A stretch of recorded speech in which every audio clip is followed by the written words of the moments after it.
Saudara yang kekasih di dalam Tuhan Yesus, gelombang badai COVID-19 belum juga mereda.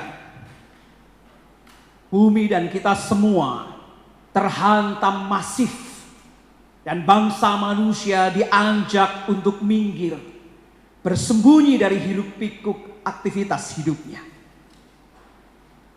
Bak menyingkir, bersembunyi, dan bertapa menghindar dari hingar-bingar keriuhan massa. Social distancing menjadi senjata anjuran penguasa untuk memutus mata rantai penularan ini.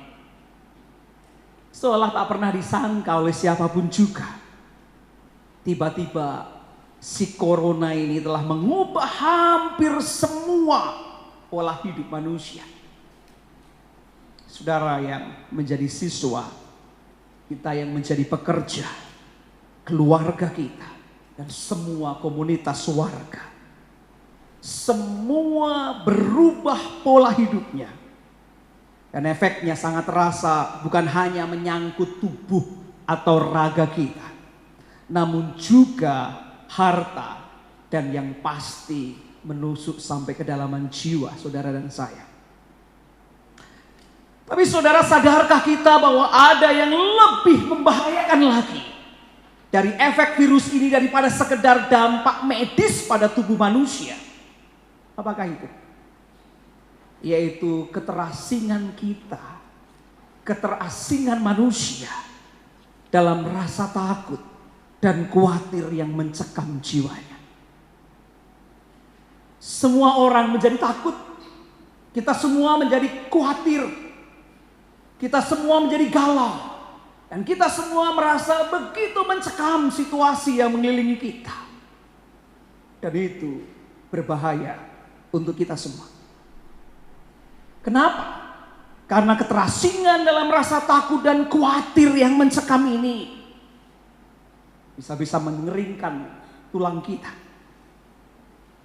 mereduksi daya tahan tubuh dan imunitas kita yang kita perlukan untuk melawan virus, melawan sakit penyakit, dan bahkan bisa meremukkan semangat kita untuk menjalani hidup dan melanjutkannya, atau bahkan bisa mencuri sukacita dan damai sejahtera yang ada di dalam hati kita masing-masing. Nah, ini saudara yang harus kita waspadai bersama, karena ini bisa menyerang, masuk, menusuk, dan menembus segala batas, dan tidak bisa diatasi dengan social distancing atau pengobatan medis yang berguna memang bagi tubuh, tetapi tidak bisa sungguh-sungguh membangkitkan semangat dan pengharapan jiwa kita. Pagi hari ini firman Tuhan akan menyapa saudara dan saya. Firman Tuhan yang terambil dari 1 Petrus pasal 5. Saya beri kesempatan saudara semua untuk membuka Alkitabnya masing-masing. Dari 1 Petrus pasal 5 ayat 6 sampai yang ke-11. 1 Petrus pasal 5 ayat 6 sampai 11. Saudara, Rasul Petrus mengawal dengan sungguh umat percaya yang tersebar di berbagai tempat. Dan saat itu mereka sedang mengalami tekanan dan ancaman yang besar dan masif. Mereka sedang mengalami rasa takut dan kegalauan yang luar biasa. Dan tidak banyak dari mereka, tidak sedikit pula mereka yang bersembunyi karena rasa takut itu. Tetapi yang menarik, firman Tuhan justru teguhkan melalui Rasul Petrus. Rasul Petrus mengajak mereka menemukan kekuatan, menemukan pengharapan, menemukan semangat mereka yang lahir oleh karena pengharapan di dalam Kristus Yesus yang telah bangkit. Kuasa kebangkitan Tuhan Yesus menjadi pengharapan mereka, bahwa tidak ada satu kekuatan yang tidak bisa dikalahkan. Bahkan termasuk kekuatan maut yang menjadikan kita tidak berdaya.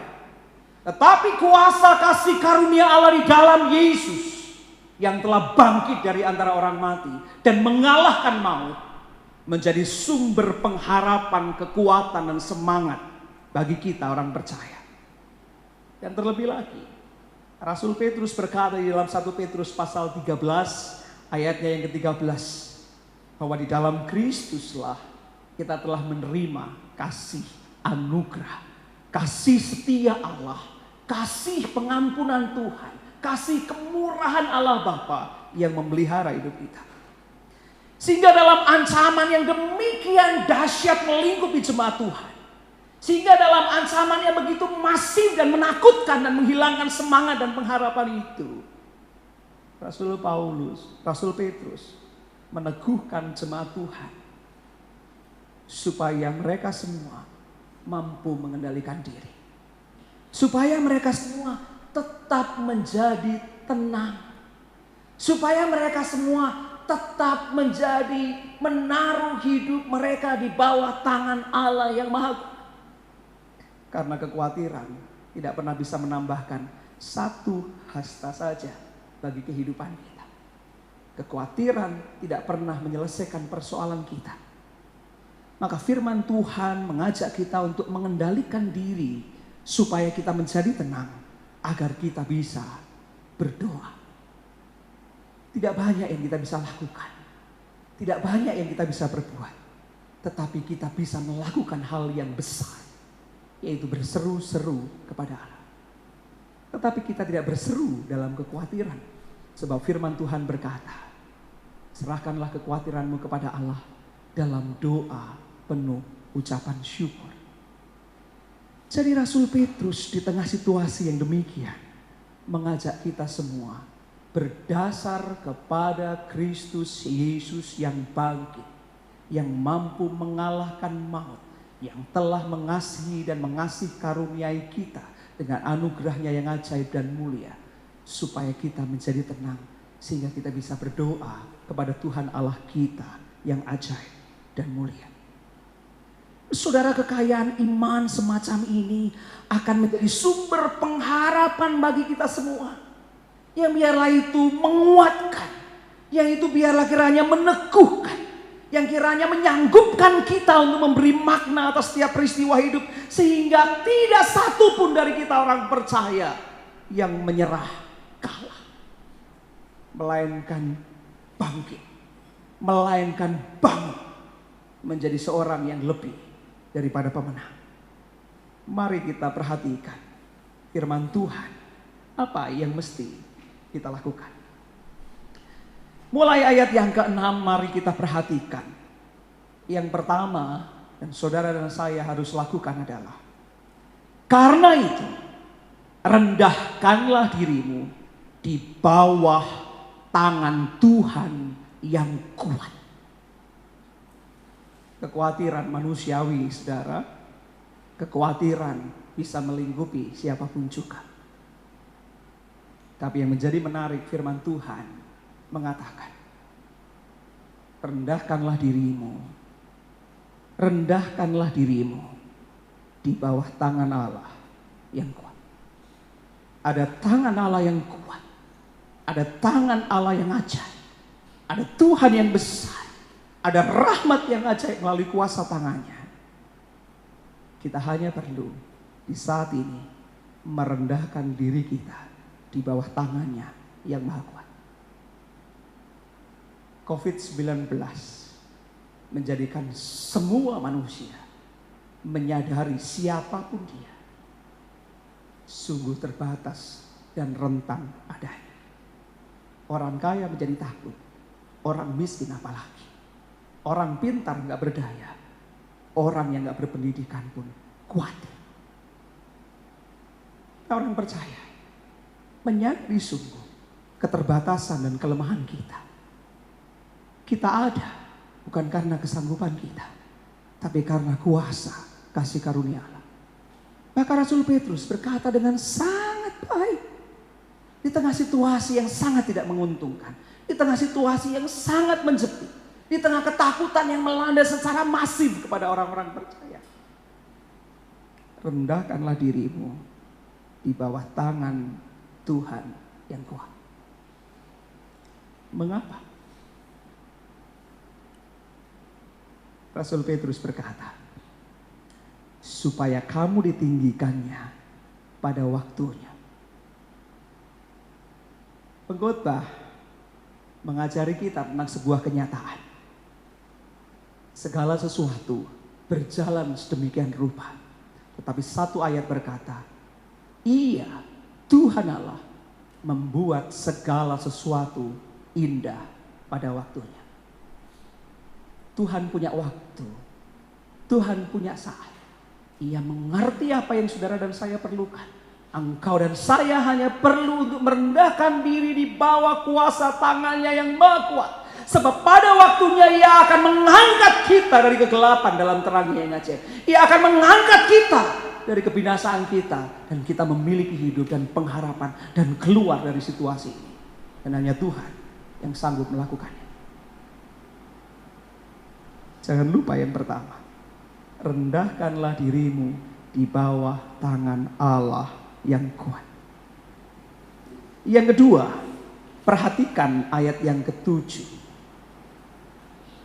Serahkanlah segala kekhawatiranmu kepadanya. Khawatir manusiawi. Tetapi kalau engkau hidup oleh karena kekhawatiran dan ketakutan, binasalah engkau.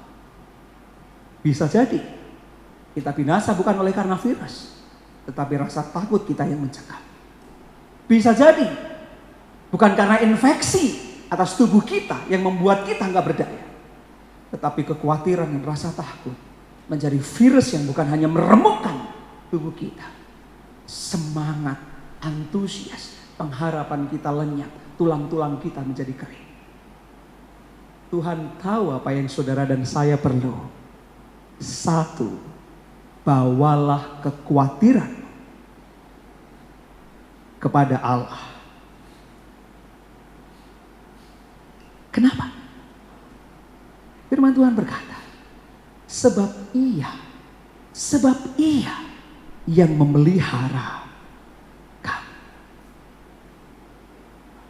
Semua khawatir bukan hanya karena terinfeksi COVID-19, tetapi khawatir tentang penghidupannya, khawatir tentang masa depannya, khawatir dengan orang-orang yang mereka kasihi, khawatir dengan situasi dan kondisi ini. Sampai kapan? Apa yang akan terjadi? Bisakah aku bertahan bersama dengan seisi rumahku? Serahkanlah pertanyaan hidupmu itu kepada Tuhan. Dan janji firman Tuhan, sebab Tuhan memelihara engkau. Mungkin kau sulit untuk bisa mendapatkan penghidupan yang baik di tengah situasi hari ini. Tetapi percayalah, Tuhan yang memelihara engkau. Mungkin sulit karena kita nggak bisa sekolah, kita nggak bisa beraktivitas. Bagaimana nilaiku? Bagaimana masa depanku? Tapi ingatlah, Tuhan menyediakan dan memelihara engkau. Rasul Paulus kepada orang-orang di Filipi berkata dengan sangat baik, janganlah hendaknya kamu khawatir tentang apapun juga, tapi nyatakanlah dalam segala hal keinginanmu kepada Allah dalam doa dan permohonan dengan ucapan syukur. Jadi justru kita punya kerinduan, kita punya harapan, kita punya kekhawatiran, kita punya rasa takut. Mari serahkanlah kepada Tuhan Allah kita. Lewat apa? Lewat doa. Saatnya berdoa, saatnya meminta kepada Tuhan. Tapi bukan dalam rasa takut, tetapi penuh rasa syukur. Karena kebaikan dan kemurahan Allah tetap berlaku atasmu. Kalau itu yang kita lakukan, maka Rasul Paulus pun berkata kepada orang-orang di Filipi, maka damai sejahtera Allah yang melampaui segala akal akan memelihara hati dan pikiranmu dalam Kristus Yesus. Saya ulangi. Damai sejahtera Allah yang melampaui segala akal akan memelihara hati dan pikiranmu dalam Kristus Yesus. Katakan amin. Yang ketiga, setelah yang kedua, serahkanlah segala kekhawatiranmu kepadanya, sebab Ia yang memelihara kamu. Kita perhatikan ayat 8. Sadarlah dan berjaga-jagalah. Seringkali kalau kita menyebut diri kita beriman, lalu kita gegabah, kita ceroboh, kita congkak, kita pongah, dan gak perlu berjaga-jaga, dan gak perlu menjadi waspada. Firman Tuhan mengatakan, bangunlah hai kamu yang sedang tidur, supaya terang Kristus bercahaya atas kamu. Iman bukan menjadikan kita terlena. Iman menjadikan kita terjaga. Iman menjadikan kita tidak tidur. Iman menjadikan kita waspada dan berjaga-jaga. Jadi salah kalau orang berkata lalu iman menjadikan kita congkak dengan dalih bahwa Tuhan akan melindungi, lalu kita bisa melakukan apa saja yang kita suka. Firman Tuhan mengatakan yang ketiga, sadarlah dan berjaga-jagalah.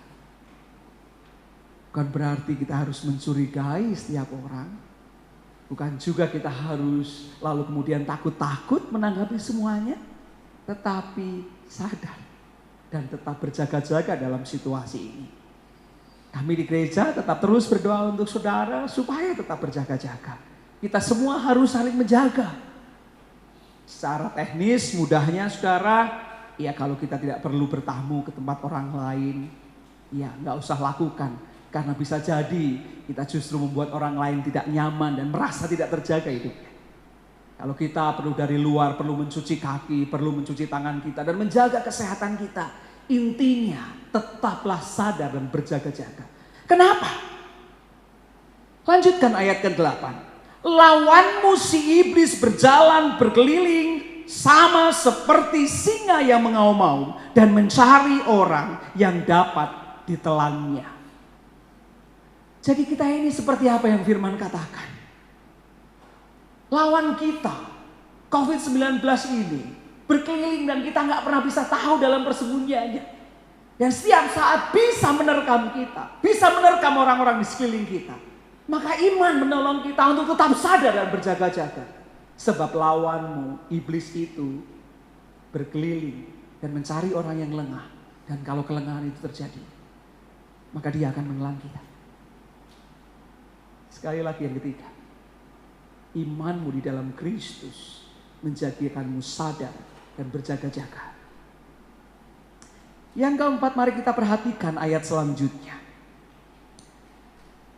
Lawanlah dia dengan iman yang teguh. Nah ternyata firman Tuhan meneguhkan kita untuk tidak diam. Bekerja dari rumah, belajar dari rumah, atau harus beraktivitas di luar. Bukan berarti kita nggak bisa berbuat apa-apa. Kita bisa melakukan langkah seperti firman Tuhan katakan ini. Lawanlah dia. Pertanyaannya, pakai apa kita melawannya? Kita tahu alat tes kita terbatas di negeri ini. Kita tahu alat-alat pelindung, bahkan paramedis terbatas. Mata kita terbatas untuk melihatnya. Lalu bagaimana kita melawannya? Satu, firman Tuhan mengatakan, lawanlah dengan iman.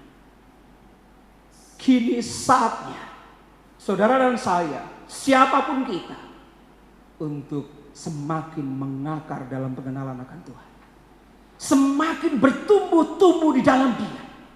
Semakin dibangun di atas Dia. Firman harusnya semakin mengakar kuat kokoh dalam hidup kita. Karena iman akan tumbuh dari pendengaran. Dan pendengaran akan firman Tuhan. Tidak ada cara yang lebih kuat dan teguh bagi kita. Untuk bisa menyelesaikan persoalan ini. Selain saudara dan saya melawannya dengan iman. Ajak seisi rumahmu. Ajak orang-orang yang kau kasihi. Ajak siapapun juga orang percaya. Meneguhkan iman percaya kita.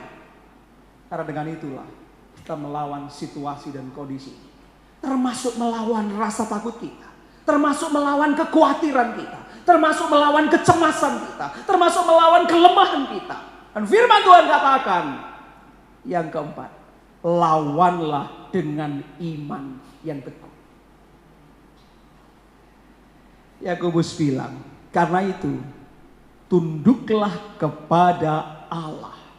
Dan lawanlah iblis. Melawan iblis bukan dengan sok-sokan. tetapi dengan ketundukan kita kepada Allah.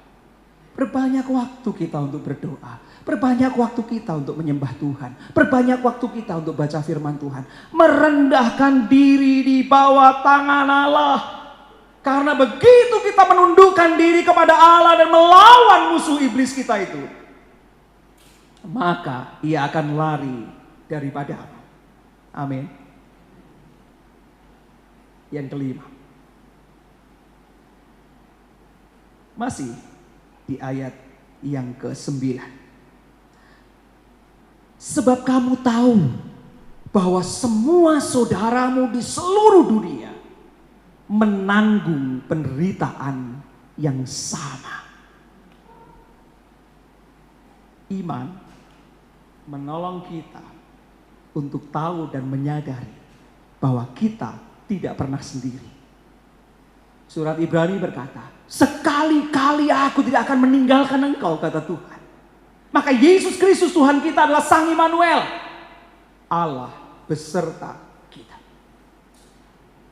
Sehingga pemazmur berkata, sekalipun aku harus berjalan dalam lembah kekelaman, aku tidak takut bahaya, sebab engkau menyertai.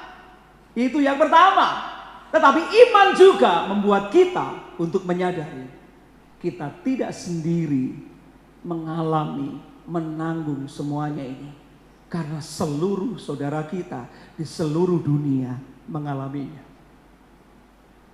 Ada banyak orang yang takut, ada banyak orang cemas, ada banyak orang bersembunyi. Bukan hanya engkau, bukan hanya saya, bukan hanya seisi rumahmu, bukan hanya seisi rumahku, tetapi semua orang di muka bumi.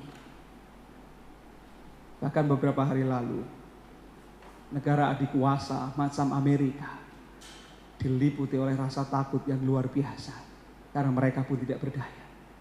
Tapi bersyukur, justru Presiden Amerika berkomunikasi dengan Cina yang selama ini menjadi konflik di antara mereka. Oleh virus ini, mereka bahu-membahu dan mau bekerja sama untuk menanggung dan menanggulangi virus ini. Apa itu? Solidaritas.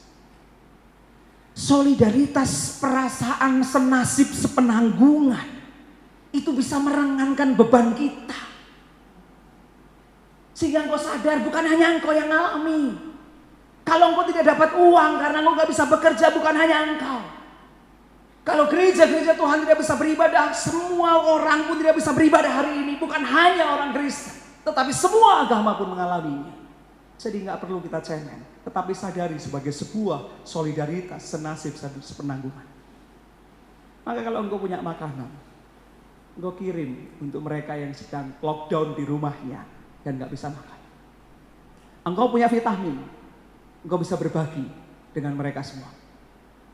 Kalau engkau punya hand sanitizer, engkau punya alkohol untuk membersihkan, engkau punya hal-hal baik yang Tuhan anugerahkan kepadamu, jangan lupa saudara-saudaramu di seluruh dunia menanggung hal yang sama. Saatnya untuk bersolidaritas, saatnya untuk berbagi. Berbahagialah engkau yang lebih beruntung, karena iman di dalam Yesus menjadikan engkau hidup, menjadikan engkau berpengharapan, menjadikan engkau dipelihara oleh kuasa tangannya yang maha kuat. Jangan engkau pakai sendiri, bagi. Itu kata firman Tuhan. Yang keenam, mari kita lihat ayat yang ke-10. Dan Allah, sumber segala kasih karunia, yang telah memanggil kamu dalam Kristus kepada kemuliaannya yang kekal. Perhatikan, Allah sumber segala kasih karunia.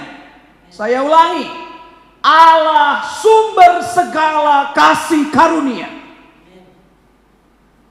yang telah memanggil kamu dalam Kristus Yesus kepada kemuliaannya yang kekal. Apa yang akan dilakukannya?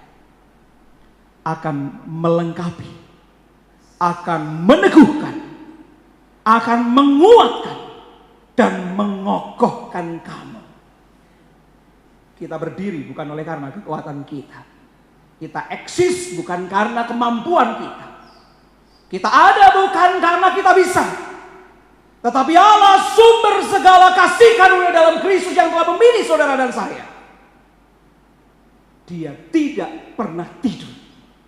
Dia tidak pernah lalai. Dia tidak pernah beranjak dari hidupmu. Dan janjinya kepada kita semua akan melengkapi jika belum ada kelengkapan dalam hidupmu. Ia akan meneguhkan ketika engkau menjadi goyah. Ia akan menguatkan ketika engkau menjadi lemah. Dan dia akan mengokohkan supaya engkau tetap berdiri teguh di dalam dia. Ada kata keterangan di belakangnya. Sesudah kamu menderita sekian lamanya. Saudara jangan pernah berpikir bahwa saudara dan saya mengalami situasi ini hanya sendiri. Ada kekuatan yang besar dari Allah, sumber kasih karunia. Dia peduli atas hidup kita. Peduli atas bumi ini. Peduli atas semesta yang dikasihi. Dan matanya tertuju atas kita sekalian. Dan ingat, ia tidak pernah meninggalkan buah pekerjaan tangannya. Maka yang keenam, yakinlah. Engkau dikuatkan. Engkau diteguhkan. Engkau dilengkapi. Engkau dikokohkan. Sehingga sekalipun kita sedang mengalami penderitaan dan masa yang tidak mudah, ia tetap hadir atas hidupmu, atas seisi rumahmu, melakukan karya tangannya yang ajaib dan mulia. Yang ketujuh, yang terakhir. Perhatikan ayat 11. Ialah yang empunya kuasa sampai selama-lamanya. Ia Tuhan Allah sumber segala kasih karunia. Ia Tuhan Allah pencipta langit dan bumi. Ia Tuhan Allah Bapa yang kekal yang mengasihi kita sempurna di dalam Kristus. Yang empunya kuasa sampai selama-lamanya. Saudara harus tahu, semua yang terjadi atas semesta ini tidak akan pernah lepas dari kendali tangannya. Sebab ia yang punya kuasa. Dalam bahasa Yunani ini disebut Kratos. Yang menarik kalau kita bandingkan dalam mitologi Yunani, Kratos itu adalah dewa kekuatan. Sekaligus dewa perang. Ia adalah dewa kekuatan yang memiliki kekuatan tanpa batas. Dan dia sekaligus dewa perang yang akan berperang dengan kekuatannya. Dan tidak ada satu kekuatan yang bisa menandinginya. Tuhan Allah kita di dalam Yesus yang punya kuasa bukan hanya dewa kekuatan, tetapi dia pemilik langit dan bumi dan semesta ini. Ia berperang untuk kita dengan kekuatannya. Bukan hanya hari ini, kemarin, hari ini, dan akan datang. Alfa dan Omega. Dia tetap sama kemarin, hari ini, dan akan datang. Tetap memegang otoritas, kuasa, Kratos, dan berperang untuk kita melawan situasi dan kondisi ini. Dan tidak ada ceritanya dia kalah. Jadi pastikan, saya ulangi 7. 1. Rendahkanlah dirimu di bawah tangan Allah yang kuat. Sebab dialah yang akan meninggikan engkau pada waktunya. Yang kedua, serahkanlah segala kekhawatiranmu kepadanya. Kenapa? Sebab dia yang memelihara kamu. Yang ketiga, tetaplah sadar dan berjaga-jagalah. Jangan lengah dan ceroboh. Yang keempat, lawanlah dengan iman yang teguh. Yang kelima, sadarilah bahwa saudara-saudaramu di seluruh dunia menanggung penderitaan yang sama. Yang keenam, yakinlah bahwa Tuhan Allah yang memanggil kita dalam Kristus untuk menjadi miliknya akan melengkapi, meneguhkan, menguatkan, dan mengokohkan kita setelah kita menderita sekian lamanya. Yang ketujuh, percayalah bahwa Tuhan Allah lah di dalam Kristus yang empunya kuasa sampai selama-lamanya. Jikalau Kristus berani bernyanyi, badai pasti berlalu. Terlebih kita umat percaya yang iman dan pengharapan kita tertuju kepada Allah yang hidup dalam Kristus Yesus yang bangkit mengatasi maut. Percayalah bahwa Dia memelihara kamu. Karena Allah tidak menetapkan kita untuk ditimpa murka, tetapi untuk beroleh keselamatan oleh Kristus Yesus Tuhan kita. Amin. Katakan amin dengan sungguh, dan biarlah Roh Allah bekerja dalam dirimu dan orang-orang yang Kau kasihi dan yang mengasihi engkau. Haleluya, haleluya. Terpujilah Kristus Yesus Tuhan kita.